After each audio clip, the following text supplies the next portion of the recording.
대리기사는 대리운전을 하고 난 다음에 어떻게 다시 돌아오는가.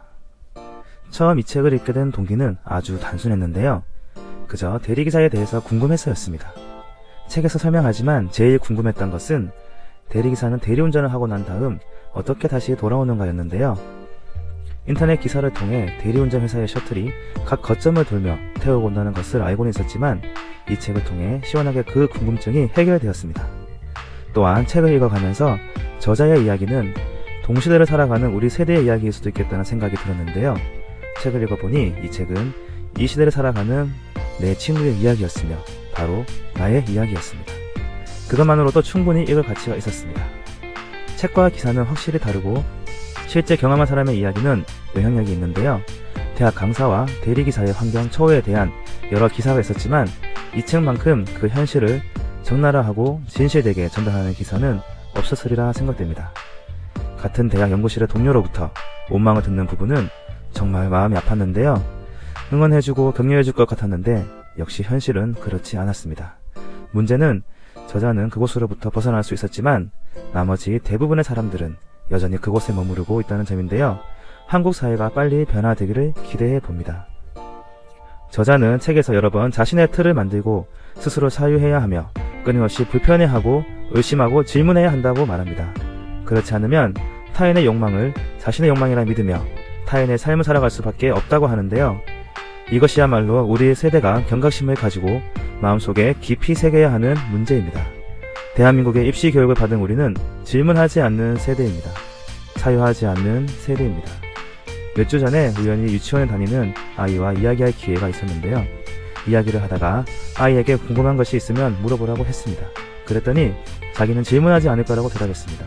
그래서 왜냐고 물어보니 질문하는 것은 자신이 모른다는 것이고 그건 부끄러운 것이라고, 그래서 질문하지 않을 거라고 이야기했습니다. 한국 사회의 인식이 이런데요. 모르면 질문해서 배우고 익히면 되는데 모르는 것을 부끄러운 것으로 만들어버렸습니다. 그래서 궁금해도 물어보고 싶어도 더 이상 질문하지 않는 것이죠. 그리고 의심이 생겨도 그냥 따라갑니다. 지금까지 그랬던 것처럼 말이죠. 이 문제는 최순실 국정농단과도 결코 무관하지 않는데요.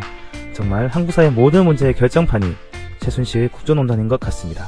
한국 사회의 어떤 문제를 들이대어도 연결됩니다. 재벌 문제, 정견유착, 중앙집권 정치체제, 부동산 문제 등등.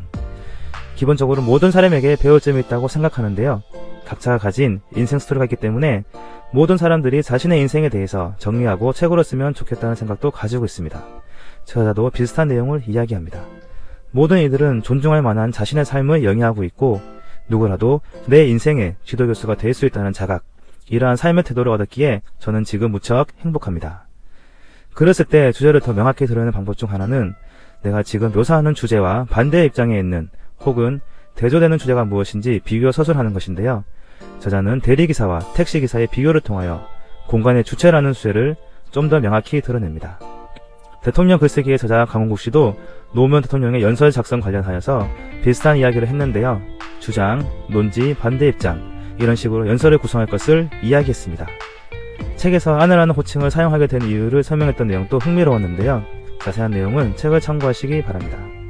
그리고 저자는 매일 있었던 일들을 아무리 피곤해도 단 한 줄이라도 메모하며 정리하였습니다. 이것이 지금의 글을 읽게 한 큰 원동력 중 하나가 아닐까 싶은데요. 확실히 경험을 바탕으로 하는 글은 책이나 강의를 듣고 나서도 마찬가지이지만 그때 느꼈던 감정, 생각을 바로 적어놓지 않으면 금세 날아가 버리고 다른 생각이 차지해버립니다. 그런 점에서 메모하는 습관은 매우 중요하고 모든 글쓰기의 기본이라고 할 수 있습니다. 그때그때 떠오르는 아이디어들이 나중에 좋은 글의 재료가 될 수 있기 때문이죠. 동시에 대리운전 이용자 중에서 여러 대리기사를 부르고 가장 먼저 오는 대리기사를 이용하는 사람들이 있다는 내용은 아직도 이런 인간이 있다는 사실에 좀 충격적이었는데요. 그리고 대낮에 호텔이 만원이라서 겨우 세 번째 호텔에서 주차했다는 내용도 충격적이었습니다. 비슷한 내용은 기사를 통해 듣기는 했지만 저자는 생생하게 이러한 현실을 전달해주고 있습니다. 아내와 2인 1조로 일하는 어느 대리기사는 한 달에 수입이 400에서 500만 원이나 된다는 내용은 다른 면에서 충격적이었습니다. 육아에 대한 생각도 좋았는데요. 그는 아내의 권유에 따라 파주에 따로 떨어져 글쓰기에 집중하게 됩니다.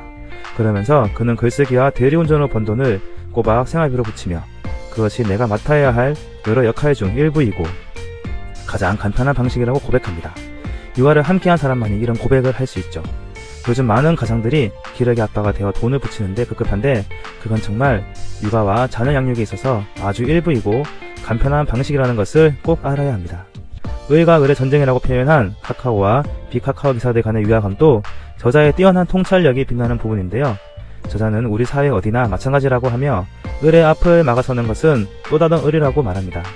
그리고 분노는 주변의 을이 아닌 저 너머의 갑을 향해야 하고 공고하게 구축된 시스템에 닿아야 한다고 주장합니다. 저자는 마지막으로 경계에서 밀려나지 않기 위해 안간힘을 써왔다고 고백합니다. 끝없이 치열하게 노력하지 않고 부지런해지지 않으면 도태하고 마는 현실인 것이죠. 대리사회는 단순히 대리운전기사의 생태를 알게 하는 책이 아니었습니다. 동시대를 살아가는 친구의 이야기였고 바로 나의 이야기였습니다.